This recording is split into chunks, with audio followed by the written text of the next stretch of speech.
ஏற்பாடு பண்ணிட்டு தமிழக வெற்றி கழகம் சார்பாக வருகின்ற 11ஆம் தேதி வெள்ளிக்கிழமை மதியம் 12 மணி முதல் மாலை 3 மணி வரை கழக நிர்வாகிகள் சந்திப்பு கூட்டம் இங்கு நடைபெறுகிறது. இதில் கழக தலைவர் அவர்களும் பொதுச் செயலாளர் அவர்களும் மாநில நிர்வாகிகள் கலந்து கொண்டு சிறப்பிக்க இருக்கிறார்கள். அதை தொடர்ந்து இன்று பாத்தீங்களா, இந்த பாதுகாப்பு கருதி எங்க தமிழக வெற்றி கழகத்தைச் சேர்ந்த அனுபவம் மிக்க ஏற்கனவே பல நிகழ்ச்சிகளில் கழக தலைவருடனும் எங்கள் நிகழ்ச்சிகளிலும் கலந்து கொண்டு பாதுகாப்பு கொடுத்த தன்னார்வலர்கள் கிட்டத்தட்ட ஒரு 600 பேர் வந்தாங்க. அதுல 420 பேர் தேர்ந்தெடுத்து சிவகுமார் இராணுவத்திலிருந்து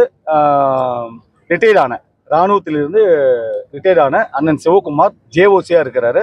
அவர் வந்திருக்காரு. அவர் தலைமையில் எல்லாத்தையும் ட்ரைனிங் கொடுத்துட்டு பாதுகாப்பு ஒத்திகை, மலையில எப்படி போய் நிற்கிறது, எப்படி பார்க்கணும், பின்னாடி மலை ஒன்று இருக்கு, அதுல யாரும் வரக்கூடாது, ரோட்ல எப்படி கிராஸ் பண்ணாம வருகின்ற நிர்வாகிகளையும் பொதுமக்களுக்கும் பாதுகாப்பாக இருக்க வேண்டும், பாதசாரிகளுக்கும் வாகன ஓட்டிகளுக்கும் எந்த இடைஞ்சலும் வந்துடக்கூடாது, உள்ள என்ட்ரன்ஸ்ல எப்படி நிற்கிறது, யார் எப்படி இதுக்கு எல்லாத்தையுமே அனுமதிச்சுட்டு கொடுத்துருக்கோம்.